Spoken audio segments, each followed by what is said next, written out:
네, 안녕하세요. 예, 윤석열 대통령이 캠프 데이비드에서 이제 정상회담을 가졌을 때 그 캠프 데이비드에 가기 전에 워싱턴에서 있다가 이제 아마 갔죠. 가기 전에 그 워싱턴에 도착했을 때 17일 날 밤에 바이든 대통령하고 한 45분 정도 통화를 했다는 얘기가 이제 정확하게 증언이 나왔습니다. 그래서 오늘 과연 그 통화에서 어떤 얘기가 됐는지, 또 지금 중국이 엄청나게 지금 일본에 대해서 지금 반발을 일으키고 난리를 부리고 있는데, 이게 이제 이 윤석열의 거대 구상이 이게 제대로 먹혀 들어간 거다. 오늘 그 같은 말씀을 좀 드리겠습니다. 이제 국내 언론을 보면 이런 식이에요. 윤 대통령, 바이든 대통령과 통화, 따뜻한 마음 감사, 캠프 데이비드 회의에서 건설적 이야기 나누길 기대. 윤 대통령 쪽에서, 그러니까 대통령실에서 이렇게만 브리핑을 한 거예요. 아마 대통령이 침묵을 지시했다고 봅니다. 그래서 언론에서는 이게 의례적 환영 인사 정도의 통화였다라고 생각하고 기사를 이렇게 뽑는 거예요. 근데 실은 무려 45분을 통화했습니다. 예, 오늘 그 같은 이야기를 좀 자세히 살펴보면서 중국이 왜 발작을 하며 또 중국의 발작이 윤석열의 그랜드 구상과 어떻게 맞물려 있는지 말씀을 좀 여쭙겠습니다. 먼저 세뇌 탈출 자유구독료 부탁 말씀 올립니다. 아시다시피 세뇌 탈출은 광고가 잘 붙지 않습니다. 붙더라도 천천히 붙는 경향이 있습니다. 도와주시면 보다 좋은 컨텐츠로 찾아뵙는 데에 커다란 힘이 되겠습니다. 자, 백모가 대통령실에서도 안 흘린 이야기를 네가 무슨 수로 그게 45분이라는 걸 아냐. 네, 백악관 그 국가안보회의죠. NSC. 거기에 인도태평양 조정관 데이비드 캄벨, 그 사람의 증언입니다. 이 사람은 아주 거물이에요. 주요국 대사급의 거물이죠. 외교관 출신이고. 이 사람이, 그러니까 급이 지금 요 CSIS에서 한 그 세미나인데, 이 사람의 왼쪽에, 그러니까 이 사람의 왼쪽 어깨, 그러니까 우리가 보면 오른쪽에 이제 일본 대사가 앉아 있고요. 이 사람의 오른쪽 어깨 쪽으로 한국의 조대사님이 앉아 계십니다. 그러니까 이제 이 대사, 한일 양국 대사를 좌우에 거느린 좌장이에요. 이제 그 정도 거물입니다. 이 거물이 뭐라고 하는지 직접 들어보시겠습니다. So, I think as you all know, President Yoon's father died just days before the summit. He was his driving inspiration. He was one of the people who most supported rapprochement with Japan. He was one of the first exchange students as a young man to go to Korea in the 1960s, to go to Japan in the 1960s. So the president insisted that he wanted to talk to President Yoon before the beginning of the summit, got him on the phone. And usually those calls are quick, I'm really sorry, but this was an extensive call in which they talked about family, they talked about President Yoon's role in his life, and it's a busy period. I watched the president take, 45 minutes to go through very, very clearly heartfelt appreciation for his role and for President Yoon's loss. And then when we were in 네, 문재인처럼 종북지를 일삼는 그런 자가 아니라면 대한민국 대통령이 제대로 그 행보를 취하면 이 정도 대접을 받는 그런 나라가 돼 있는 거예요. 바이든이 바로 엊그저께 이제 부친을 묘에 모신 윤 대통령한테 전화를 걸어서 뭐 국가 얘기도 있었겠지만 주로 인생이란 뭐냐, 또 그 돌아가신 그 아버님 참 훌륭한 분이었다고 들었다. 그분이 그렇게 일본과 관계 정상화를 해야 된다라고 평소 말씀하셨다고 들었다. 이런 얘기를 무려 45분을 나눈 겁니다. 45분을. 예, 이거는 참 대단한 일이고, 아마 이런 사적인 이야기가 많았기 때문에 대통령이 이제 그 비서실이나 이런 쪽에 야, 밖에 언론에 얘기하지 마. 그렇게 말했을 겁니다. 왜 그러냐면 원래 프라이빗한 건 숨겨야 되거든요. 그래서 밀렌 쿤드라가 말했죠. Privacy is power. 남한테 드러나지 않은 자기의 내밀한 속살이야말로 인간의 가장 궁극적인 힘이다. 네, 대통령님 죄송합니다. 그 속사를 이 재수대가리 없는 백모가 오늘 이렇게 까발기고 있습니다. 용서해 주시기 바랍니다. 자, 그런데 이제 캠프 데이비드라는 장소가 제가 말씀드렸지만 이게 보통 장소가 아니죠. 일단 데이비드 군사기지란 뜻이니까요. 예, 이거는 루스벨트가 이렇게 처음에 여기에 대통령 별장을 만들었습니다. 그리고 그 당시에는 이름을 샹그릴라라고 지었죠. 캠프 데이비드에서는 뭐 여러 번 정상회담이 있었지만 그 정상회담들이 다 뜻이 있었고 그중에 특히 6가지는 네, 세계사를 바꾼 혹은 세계사에 지대한 영향을 끼친 좋은 뜻에서든 나쁜 뜻에서든 그러한 정상회담이었습니다. 그 6번째 정상회담이 세계사를 바꾼 6번째 정상회담이 지난 18일 날 있었던 한미일 3국 정상회담입니다. 그것을 잠시 살펴보시겠습니다. 예, 43년 5월에 윈스턴 처칠이 와서 프랭클린과 캠프 데이비드에 만나서 2차 세계대전에 이제 승기가 굳어져 가던 시점이니까 이 전후 질서에 대한 기본적인 이야기, 그 다음에 이 전쟁의 승기를 어떻게 굳히게 할 거냐에 대해서 이야기했다고 알려지고 있습니다.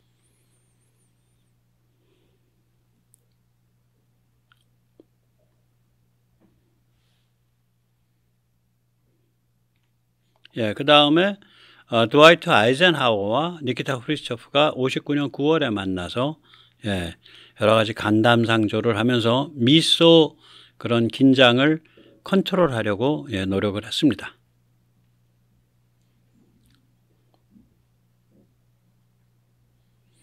네, 그 다음에 카터가 79년 9월에 안와르 사다트 이집트 대통령과 메나헴 베긴 이스라엘 총리를 불러들여서 아랍 이스라엘 화해에 물꼬를 텄습니다.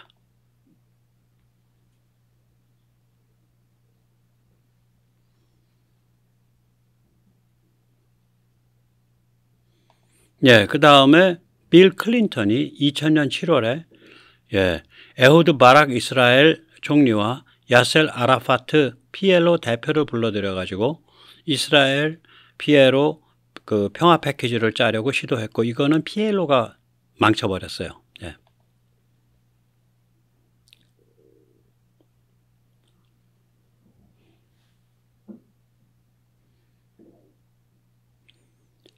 그리고 2003년 9월에는 아들 부시가 이라크 전쟁을 일으킨 지 6개월 후에 푸틴을 불러서 협조를 부탁하는 그러한 회의를 가졌습니다.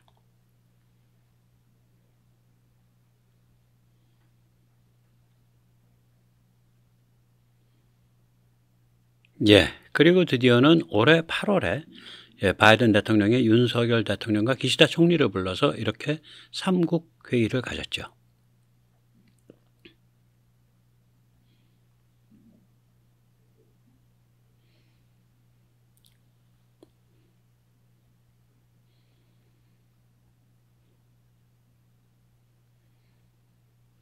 아시면 기억하실 겁니다. 제가 캠프 데이비드에서 회담 열린다 그랬을 때 아이고 우리 김건희 여사는 아마 안 갈 겁니다. 그리고 굉장히 짧을 거고 저기는 무시무시한 세계를 쥐고 흔드는 그런 아젠다가 다뤄지는 장소입니다. 그런 얘기를 드렸던 거 혹시 기억하실지 모르겠네요. 그래서 여기에 대해서 또 데이비드 캄벨이 한마디 합니다. 한번 직접 들어보시죠. You're supposed to be steady, unemotional, and just sort of take it in stride. I found that difficult at Camp David. I found myself emotional.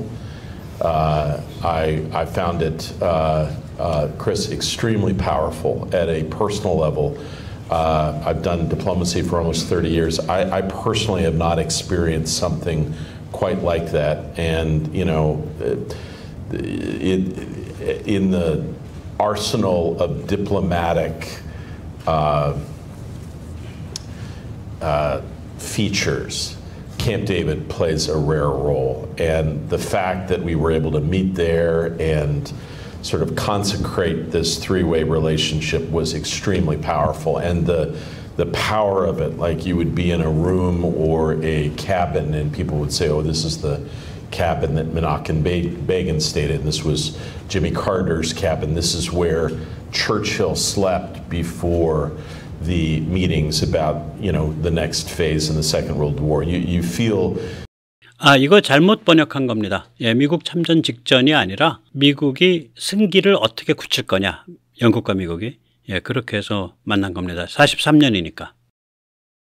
In many respects, even more than in the White House and other places around Washington, sort of walking in the footsteps of history. And I was struck and impressed by how much my Japanese and South Korean friends understood that, recognized it, and I think appreciated it. 자, 캄벨이 왜 울컥했을까요? 이게 미국이 참 이렇게 제대로 이제 반중, 차이나 디리스킹으로 방향을 잡고 그리고 다른 나라들의 당당하게 관계를 맺기 시작하니까 이렇게 잘 풀리네. 그럼 미국이 지난 30년 동안 내 젊은 시절 외교가에서 싸돌아다닌 건 다 어디로, 내 청춘은 어디로 간 거야.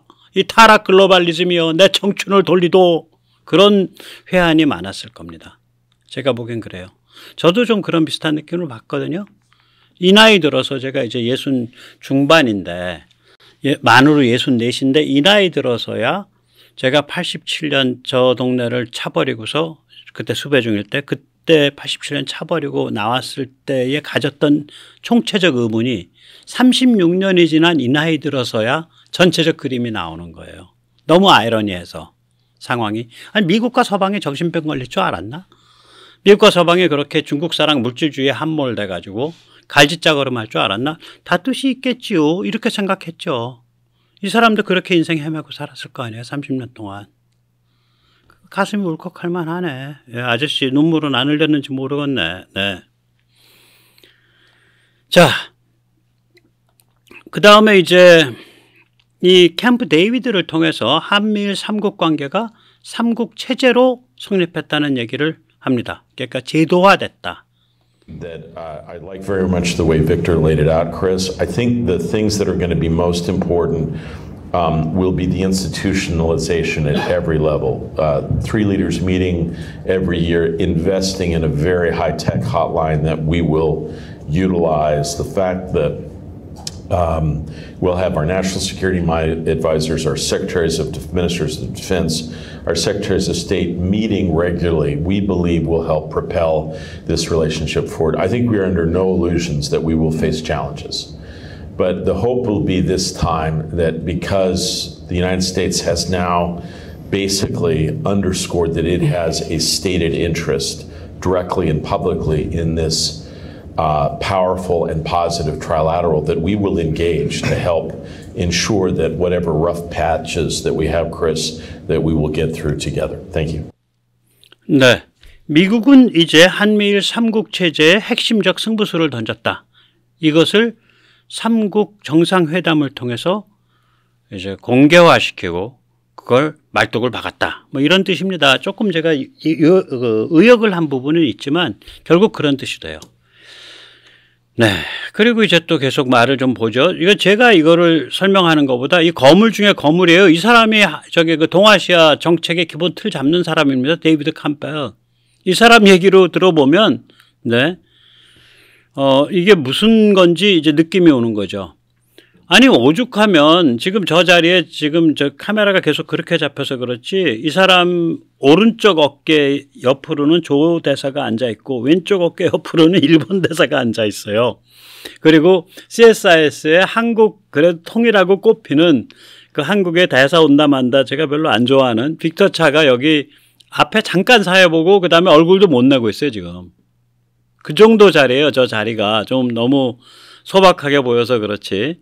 예, 한번 또 이제 계속 해보죠. 예. So I would just point out that, you know, in terms of these two alliances, we have about over 150 years of experience with them together. So in many respects, we understand some of the challenges, some of the ebbs and flows.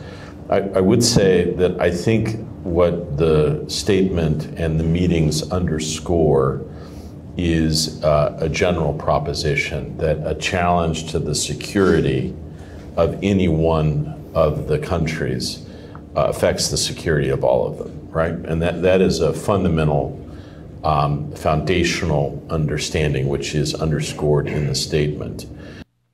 그러니까 미한일 삼국 중 어느 한 나라에 대한 안보 위협도 안보 위협을 할지라도 세 나라 전체의 안보에 관한 문제다. 그렇게 보겠다는 것이 캠프 데이비드 3국 체제의 핵심 정신이다. 라고 예, 미국의 이쪽 그러니까 미한일 중국을 다루는 이 사람이 말하자면 인도태평양 미한일도 아니지 인도태평양 전체를 다루는 사람이 그런 말을 하는 거예요. 미국 국가안전보장회의에. 예. 뭐 센 얘기죠. 네. 그 다음에 이제 미한일 3국 체제는 이 동북아시아뿐만이 아니라 인도태평양 전체 세계 전체의 주춧돌이다. 이런 뜻의 말을 해요. 한번 들어보십시오. 직접. I think there is a recognition, and Ambassador Tamine, I think, presented this well, that on many issues we should get in the habit of consulting more directly in ways that on issues that affect our immediate or our collective security. And you know, what we have done in the last several years has been primarily on the Korean Peninsula, but I think our ambition is to increase the geographic scope and the general framing of these discussions to issues in cyberspace. I mean, the leaders spoke quite. 네, 저 마지막 부분 보면, 약간 지난 5, 6년 동안에도 그 한반도 북핵 문제에 관해서는 미한일이 뭐 협의해 오긴 했지만 이제 이렇게 삼국 체제가 제대로 자리를 잡음으로써 geographical range, 그러니까 지리적 범위를 확대하려고 한다. 어디로? 거기 다뤄지는 거 보세요. 성명에 그 캠프 데이비드 정신, 캠프 데이비드 정신이죠, 그게. 캠프 데이비드 정신, 캠프 데이비드 원칙 뭐 그런 것들이죠. 거기 보면 뭐 우크라이나 문제, 그 다음에 글로벌 사우스, 그러니까 개도국에 관한 문제 다 다루고 있어요.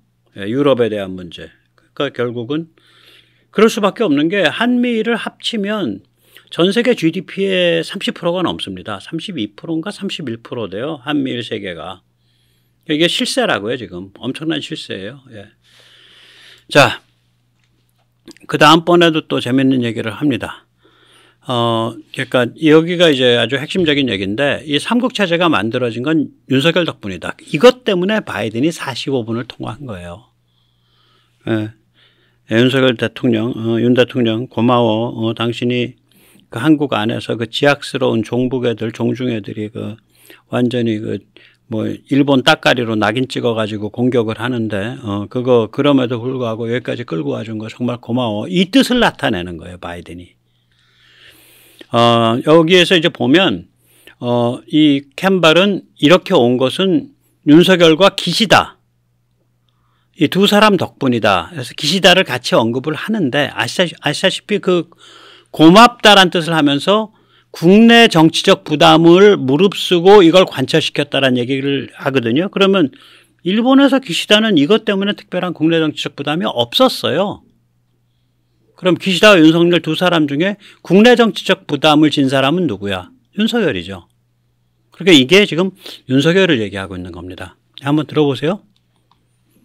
When we were briefing the president in advance, and it's parts of Camp David are quite rustic, and so we were meeting with the Secretary of State and our National Security Advisor, briefing him. And in the day before, we were reminding the president that each of these leaders have demonstrated remarkable courage, and they face some headwinds at home, some opposition. And the president stopped and remarked how many of the initiatives that had come out of Camp David had actually come from circumstances where the leaders faced domestic opposition and that they stood the test of time. And I will also say, look, the credit goes to South Korea and Japan. I think one of the ways, Chris, that it is important to help ensure that this agreement stands is that that these two leaders receive the credit they deserve internationally. I just want to underscore this. I do not believe there is any development in international relations in the last several years that can match this move towards greater peace and stability. 예, 제가 이게 너무 길어서 이 국제적으로 인정을 받아야 된다 이런 얘기가 계속 반복되는데 그거를 많이 반복을 안 시키고 중략을 시켰어요. 이걸 보면서 제가 드는 생각이 야 이거 윤석열 대통령하고 그 기시다 총리가 나란히 노벨 평화상 받는 수가 있겠다 그런 생각이 들어요. 이게 왜 그러냐면요. 이 캠프 데이비드 정상회담 한 다음에 노벨 평화상 받은 그 페어가 있습니다. 제가 지금 정확히 기억은 못 하는데 그게 백인 사다트 그 페어든지 아니면은 아까 나왔던 이스라엘 수상 바락과 아라파트 페어든지 둘 중에 하나가 이랬어요. 이 캠프 데이비드 그거 하고 나서 아마 백인 사다트였을 거예요. 캠프 데이비드 어코드. 저거 때 카터 때. 예. 그리고 바로 받았거든요. 그러니까 지금 이제 유럽 쪽 입장에서는 중국에 경고도 해야 되고 그러니까 야 이렇게 여러 가지 그 영내 문제를 위해서 여러 가지 복잡한 감정을 사귀고 두 나라 정상이 이렇게 만나서 이렇게 한 거 참 좋은 일이야. 이 사람들 세계 평화에 기여했어. 그래서 2023년도 혹은 2024년도 노벨 평화상을 이 두 사람한테 주겠어. 이러면 어떡할 거냐고. 제가 오늘 천기누설했습니다. 물론 노벨 평화상 위원회가 그렇게 결정할 리는 없는데 지금 저 사람의 말에 행간, 그러니까 global recognition, international recognition, 국제적으로 인정해줘야 된다. 그래야 이런 것들이 원칙으로 자리 잡는다. 그런 얘기를 계속하고 있거든요. 제가 그 부분을 조금 잘랐어요. 너무 길어서. 그러면 뭐가 국제적 인정이지? 캠프 데이비드에서 만난 걸 가지고 국제적으로 인정해줬던 케이스가 뭐지?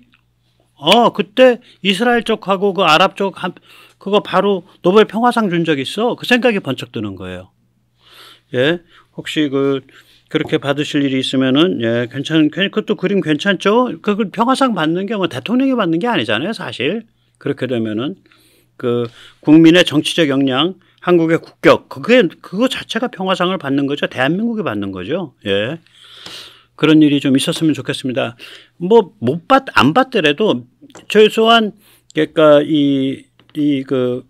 데이비드 캄벨이 평화상 후보로 아마 추천할 거는 확실한 것 같습니다. 그래서 아까 바이든이랑 얘기할 때도 이거는 공이 이 두 나라 정상에 있습니다. 그걸 자기가 계속 강조했다는 거 아니에요? 지금 그 얘기 두 번 나오거든요. 짧은 데서.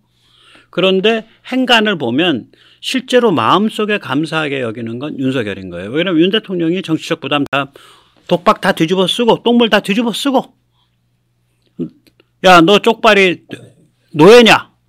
너 악질 친일분자냐? 이 똥물 다 뒤집어 쓰고 그 일을 감행했으니까. 예. 그런 거죠. 예.